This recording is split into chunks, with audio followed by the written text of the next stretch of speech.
Welcome to Diving Deep with Deepak and Darrah, where we make the deep relatable and translatable into your life. Deepak, I want to talk about creativity and imagination. I think that there are things that as we get older, in a biological sense, we often lose. Can you tell us about the importance of those and how we tap more deeply into them? Creativity is an inherent attribute of our consciousness, not of our mind. Mind is conditioned, and so the mind has no creativity. Consciousness, prior to all conditioning, is infinitely creative. So our fundamental state of being is infinite creativity. We just have to tap into it. And one of the best ways to tap into it is to ask a question, any question, and then go deep into stillness. That's one, and then not worry about the answer. It shows up either as a sensation, image, feeling, thought, perception, encounter, relationship, synchronicity, whatever, or just insight and imagination, which is also an attribute of pure consciousness. So it's asking questions and going into stillness. Now, a while ago, I also realized that what we call our body is actually our projected, conditioned mind. So if you ask a question and you feel your body, because that's the body is a sensation. If I close my eyes, the only experience I have is of my body.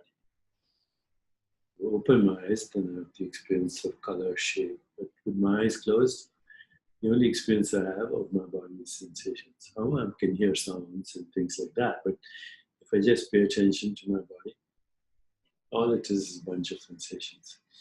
And then you ask questions of the body, and then you listen to your body. And it kind of sends you messages, and there are two kinds of messages that come. One are uncomfortable, and the others are pleasurable, joyful.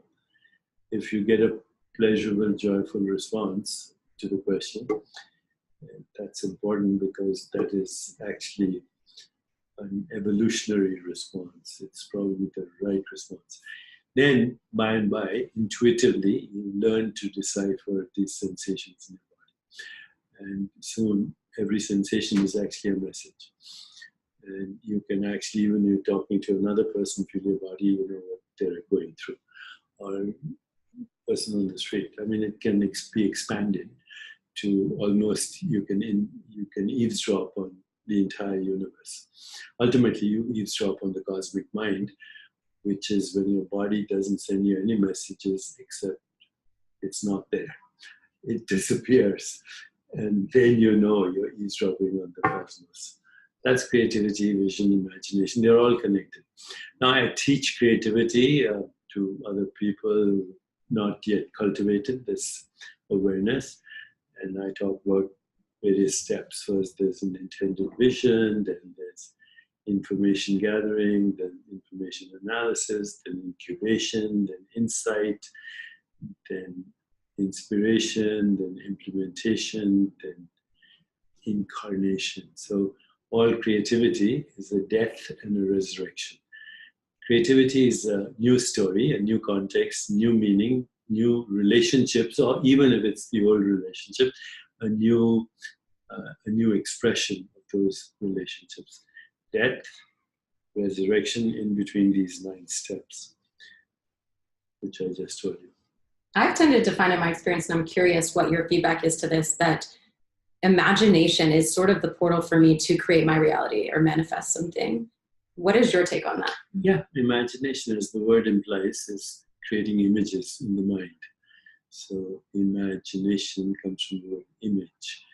And again, the big secret here is to ask questions and see what images come into your awareness.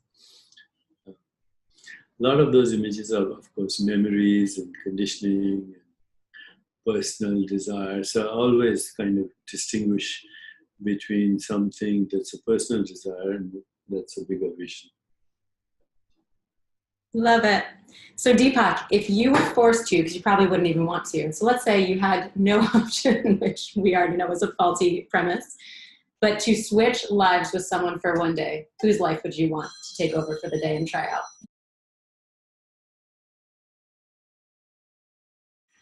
I wouldn't switch lives with another human. I think we have to go beyond being humans. So I might switch lives with another species, and I could think of so many species that I'd like to switch lives with. Underwater creatures, birds, eagles soaring in the sky, dolphins, even plants. I'd love to know how a plant feels its way towards the sun, gathering all the light and then giving nourishment to the planet. And then I would like to switch roles with cyborgs and hybrids of human intelligence, animal intelligence, and machine intelligence.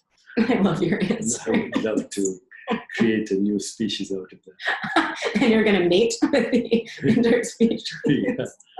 Well, species, species are, there's a difference between a species and a particular family or genera within the species. So up until, say, 60,000 or 100,000 years ago, there were 8 different kinds of human species. So we are Homo sapiens, which means the wise ones. We gave ourselves that name out of humility.